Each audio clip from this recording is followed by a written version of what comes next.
Hola a todos, bienvenidos a un nuevo GTQ Update.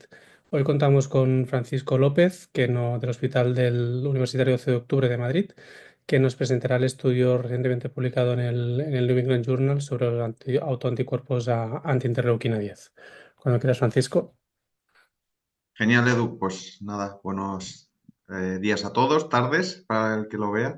Y sí, bueno, entre Edu y yo decidimos este artículo, sobre todo yo creo que primero porque más allá de los nuevos fármacos, creo que no estamos muy acostumbrados a que en la enfermedad inflamatoria se hagan artículos publicados en el New England y que además abre, bueno, yo creo que es un artículo bastante interesante y en el que hay mucho que comentar.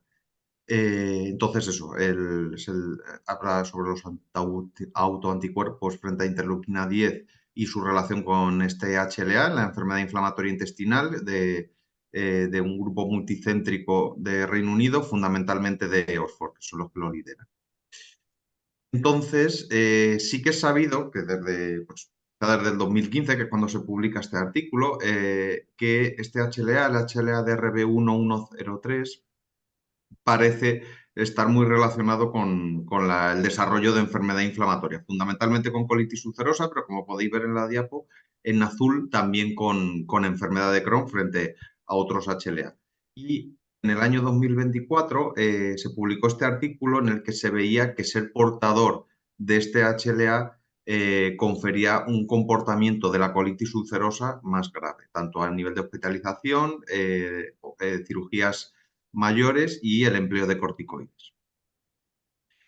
Por otro lado, la IL-10, que se le considera uno de los frenos inmunológicos de la mucosa intestinal y de hecho uno de los facilitadores de la activación de la vía JAK-STAT3, que tanto conocemos por algunos de los fármacos, fundamentalmente por eso, por los inhibidores JAK.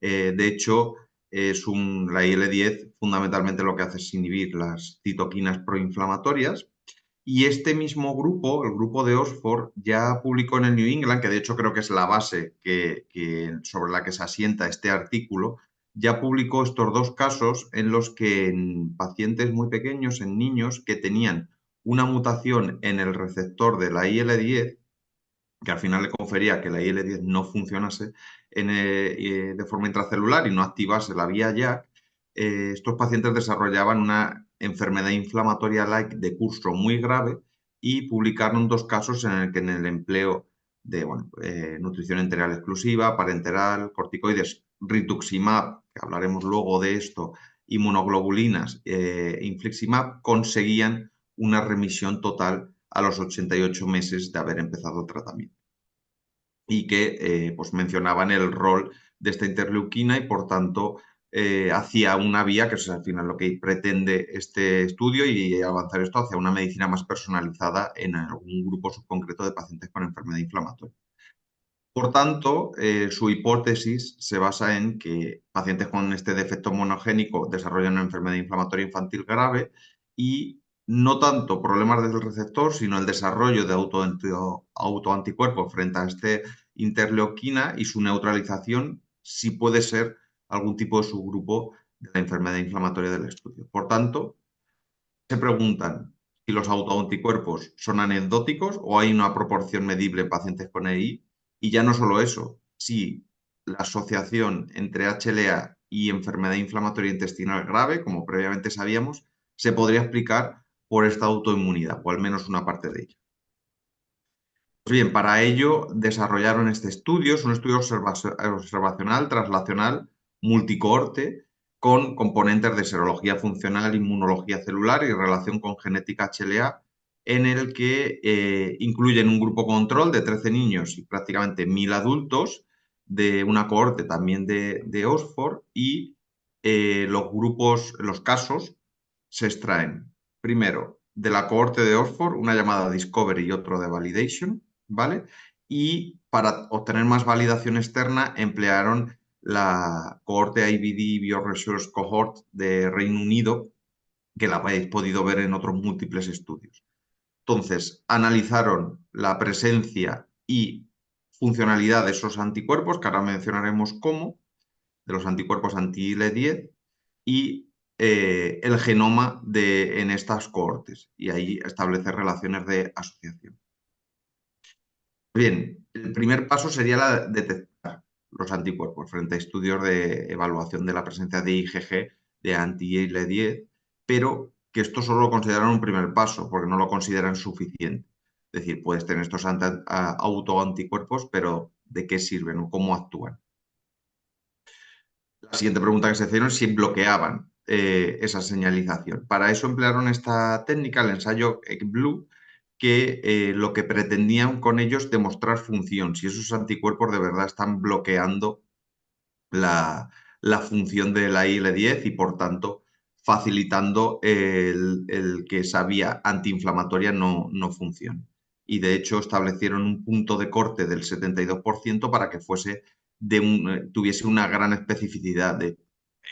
Una de las cosas que mencionan, que luego veremos en la discusión, es precisamente que quizá fueron muy estrictos con eso y pudo haber pacientes que fuesen positivos, que fuesen anticuerpos que estuviesen bloqueando esa señalización, pero que no pasaron ese punto de corte mayor del 72% en comparación con la población general. Pero, de nuevo, para ellos eso no fue suficiente. Una vez pasado ese primer filtro, en el que se demostrase que sus anticuerpos estaban haciendo realmente una función, el segundo filtro era un ELISA competitivo para una confirmación bioquímica de que la IL-10, de la vía IL-10 estaba bloqueada. ¿Vale? Así que de nuevo es una de las grandes, como de las partes más sólidas de este estudio, es que exigían una doble positividad en ensayos independientes para asegurar un hallazgo robusto y altamente específico. Siguiente paso. Como decíamos, hemos conseguido detectar que había un bloqueo de esta vía, de la IL-10, pero qué trascendencia tenía en otras interleuquinas que sabemos que entran dentro del proceso inflamatorio de la enfermedad inflamatoria. Analizaron el papel de si el bloqueo en los pacientes en los que estaba bloqueada la IL-10 había aumento de interleuquina 23, TNF, IL-6, etc. Aunque aquí ya podéis ver algunos resultados, que es un poco spoiler, pero bueno, lo veremos mejor en los resultados. Y por último, el estudio del HLA. Utilizaron como dos vías para hacerlo. Una, empleando el Big Data, ¿vale? Que es eso, empleando tanto en las cohortes de Oxford como de Reino Unido en general, hicieron una estimación por inferencia estadística de qué probabilidades había de que sus pacientes presentasen este HLA de riesgo, pero no se conformaron con eso, sino que utilizaron secuenciación de alta resolución en uno de los subgrupos de la cohorte de Oxford para confirmar que eran positivos a este HLA. Por lo tanto, de nuevo, como una doble validación de que lo que estaban evaluando de verdad era cierto, tanto en la parte más inmunológica como en la parte más genética. Y con respecto al análisis estadístico, a la hora de describir las cortes utilizaron cuantificación estadística habitual, tanto para comparar los grupos, establecer la asociación con el HLA mediante regresión logística e interpretarlo con el odds ratio y para evitar los falsos positivos, sí que utilizaron esta P menor 5 por 10 elevado a la menos 8, que se utiliza mucho en estudios genéticos y que era un poco más ambicioso de lo habitual. Con respecto a los resultados, como podéis ver, la presencia de estos autoanticuerpos fue de ningún caso en la cohorte control en comparación con el 3,5% del total de las cohortes de enfermedad inflamatoria intestinal, que fue una diferencia significativa. Y aunque uno pudiese pensar que no es un porcentaje muy amplio, sabemos que un 3,5% de la población de enfermedad inflamatoria puede desarrollar esto, sí que para nosotros supone un resultado, la verdad, que muy interesante. Por tanto, cuando los subclasificaron, sí que el 4,4% de los pacientes con colitis ulcerosa lo presentaba, frente a la enfermedad de Crohn, que era menor. De hecho, lo que sabíamos hasta antes de estos anticuerpos es que mostraban un patrón más refractario en la colitis ulcerosa. No teníamos tantos datos en Crohn. Y hasta un 6% presente en la enfermedad inflamatoria no clasificada. Otra cosa más, lo que os comentaba, todos estos estudios que hicieron para evaluar que de verdad había esos anticuerpos y que tenían alguna trascendencia biológica, se materializó en estos datos que en los pacientes que presentaban los anticuerpos positivos, la tasa de interleuquina 10 era mucho más baja y de las interleuquinas 23, TNF-alfa, IL-6, interleuquina 1 beta, todo ello interleuquinas muy presentes en la cascada inflamatoria de la enfermedad inflamatoria, presentaban una diferencia estadísticamente significativa frente a los anti-IL-10 negativos. Y por último, esto sí que hay que cogerlo con pinzas, yo creo. En 10 pacientes sí que hay un seguimiento longitudinal de hasta 14 años, en los cuales estos anticuerpos no estaban solo positivos en un momento concreto, sino que el 70% de ellos persistían positivos a lo largo de la evolución. Lo que sugiere, bueno, una estabilidad del fenotipo serológico, pero de nuevo hay que cogerlo con pinzas porque solo era en 10 casos. ¿Vale? Pues esta era como la primera parte importante de los resultados. La segunda, la genética.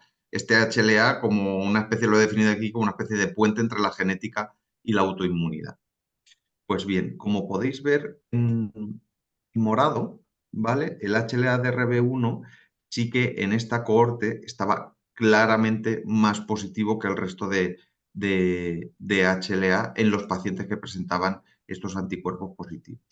De hecho, en la cohorte de Oxford, el odds ratio salió extraordinariamente fuerte, de 50 la asociación de este HLA con los pacientes que presentaban anti-IL-10 positivos.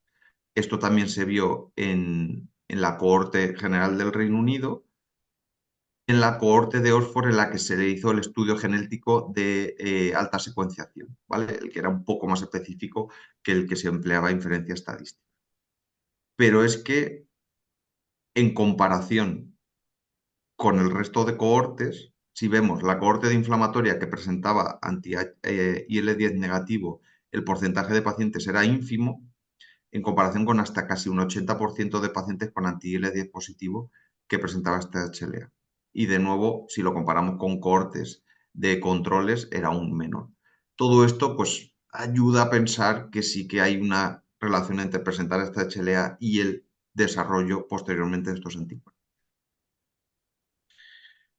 Bien, esta sería la gran clave de este estudio. Estamos ante un nuevo endotipo inmunológico de enfermedad inflamatoria. Un poco la secuencia lógica sería pacientes que presentan este HLA pueden tener a través de desarrollo de proteínas o erróneas de este HLA una serie de mimetismo molecular, una pérdida de tolerancia frente a IL-10 que faciliten el desarrollo de estos autoanticuerpos. Estos autoanticuerpos bloqueen la señal de la IL-10 y de la vía STAT3 y desarrollen una inflamación mieloide amplificada, sobre todo vista a través de interleuquinas como la TNF y el E23. Y esta sería la gran pregunta. ¿Esto va a conllevar desarrollo en estos pacientes de una enfermedad más grave, refractariedad, diferente respuesta terapéutica? Y este estudio muestra que este subgrupo conllevaría como un 3,5% de pacientes con enfermedad inflamatoria, que como comentaba antes me parece relevante. Entonces, ¿qué fortaleza diría yo de este estudio? Primero, que tiene un gran tamaño muestral, incluye casi 5.000 pacientes con enfermedad inflamatoria que los comparan con 1.006 controles. Una validación multicohorte no solo se ancla a la cohorte de Oxford, de un campo muy concreto, la amplían a todo el Reino Unido. Definición muy estricta de positividad, sí que es uno de los argumentos más sólidos, que dejan muy claro que aparecen estos autoanticuerpos y que están neutralizando la vía de la IL-10, no estaba presente en los controles. Una asociación genética muy marcada, unos ratios de hasta 50 entre la presencia de este HLA y la positividad de estos autoanticuerpos. Parece que hay cierta plausibilidad funcional, aumentan las interleuquinas que consideramos relevantes en el desarrollo de la patogenia inflamatoria de la enfermedad inflamatoria intestinal. Y en unos casos, como decía antes, solo en 10 casos, en 7 de los 10 casos en los que se evaluaba, estos anticuerpos se mantenían positivos durante años. Con limitaciones. Bueno, aquí predominio europeo, pero incluso diría predominio británico. Es una población muy marcada de un país muy concreto. Su diseño no demuestra clara temporalidad ni causalidad, solo lo sugiere. Tenemos muy pocos datos clínicos, esto es cierto, y de hecho los autores lo mencionan. No nos dice cómo son estos pacientes, si obviamente pues, episodio de colitis ulcerosa aguda grave, colectomía, exposición previa a tratamientos, etcétera. Esto es muy importante, no sabemos nada del background previo, no solo ya de cómo evolucionan estos pacientes, sino si pueden estar artefactados los resultados porque habían estado expuestos a tratamientos previamente. Y a día de hoy no tenemos evidencia, y si quieres lo podemos hablar un poco más en profundidad, Edu, de que medir estos anticuerpos cambie la práctica clínica. Entonces, en conclusión, sí que creo que puede ser un artículo que vaya en boga de esta tendencia que tenemos todos hacia una medicina de precisión. Creo que al menos es una hipótesis que merece ser estudiada en profundidad, ya que identificó que estos anticuerpos neutralizantes de la vía IL-10 estaban presentes en el 3,5% de pacientes con enfermedad inflamatoria, muy fuertemente asociados con el HLA de RB103 y que en el que se identificó que se bloqueaba esta vía de la IL-10 STAT3. Por lo tanto, concluiría que es un endotipo inmunológico prometedor y con una utilidad clínica aún par validar. Muchas gracias. Muchísimas gracias, Francisco. Yo creo que has hecho una revisión brutal y has hecho sencillo un estudio muy, muy, muy complicado de leer. O sea, yo creo que todos te agradecerán que has hecho este ejercicio. Y bueno, yo un poco, cuando te miras este estudio, lo primero que te viene en la cabeza no es la medicina de precisión, evidentemente, como has ido comentando a lo largo de tu exposición, pero también es cómo de aplicable es esto, ¿no? Porque dices, ostras, si hay esta asociación con el HLA, quizás, ¿no? Midiendo el HLA sí que lo puedes encontrar y detectar, ¿no? Como estamos acostumbrados a mirar el HLA, el de 20105, pero luego los autores no se quedan tranquilos, ¿no? Tampoco con este HLA. Luego también hacen todo el tema de la validación, de que la interleuquina sea funcionante, neutralizante, etcétera, ¿no? ¿Cómo crees que podemos, crees que lo podemos llegar a aplicar todo esto en práctica clínica o será una cosa muy, muy, muy difícil de identificar ese 3,5% de los pacientes? Pues yo es verdad Edu, que la primera vez que vi este artículo, que sobre todo fue en redes sociales y que causó como bastante revuelo, lo primero que pensé de, oh, joder, como que llamó sobre todo mi atención de que ya tiene que ser un artículo relevante para ser un New England, ¿no? Que es lo primero que me pediría el cuerpo. Es verdad que luego indagando en el estudio, creo que estamos los autores debaten un poco sobre esto, lo cuentan un poco de manera somera, pero creo que estamos un poco aún lejos de ello. Creo que es una muy buena puesta de largo, se podría decir, como punto de partida. Lo primero que te lleva a pensar de pues, desarrollo de anticuerpos, vamos a bloquear esos anticuerpos, vamos a emplear rituximab, como Ujú, ellos mismos utilizaban en esos niños, ¿no? Con defectos genéticos de esta vía. Mencionan el tema de los CAR-T, que el tratamiento con CAR-T podría ser también prometedor si esto se cumple. En mi opinión, creo que van un poco más allá y que es bueno tener como ese fin, al final es el motivo por el que tratamos de estudiar estas vías, ¿no? Vamos a una medicina de precisión para tratar de forma más ujú. precisa a estos pacientes. Pero a mí el cuerpo me pediría que ojalá sea este endotipo o este perfil, acabemos en que sean unos pacientes ideales para tratarles así. Pero bueno, habrá que ver, habrá que ver. Perfecto. O sea, sí que sería interesante, ¿no? En lugar de utilizar fármacos como los que ya tenemos, del Mm, rituximab y demás, intentar encontrar algún fármaco anti-IL, ¿no? IL-10, que eso sería claro. lo ideal. Pero creo que, como dices, estamos súper, súper lejos de todo esto, pero sí que es prometedor, ¿no? La medicina dirigida y la medicina personalizada. Y que estoy contigo, ¿eh? Un 3,5% es muchísimo. O sea, ya nos gustaría a todos nosotros quitarnos un 3,5% del pool de pacientes que tenemos y decir, estos van a funcionar seguro con este fármaco, ¿no? Tal cual, Pues, tal cual. pues yo creo que lo podemos dejar aquí, Francisco. Creo que nos has ayudado muchísimo con esta revisión. Y no solo has hecho una revisión y una crítica del artículo, sino además nos los has interpretado fantásticamente. O sea que desde aquí agradecerte tu colaboración con nosotros, con el Grupo Joven y con GTQ. Muchas gracias y muchas gracias por contar conmigo. Encantado de participar y colaborar con el grupo joven siempre que sea posible. Estupendo, fantástico, Francisco. Hasta luego.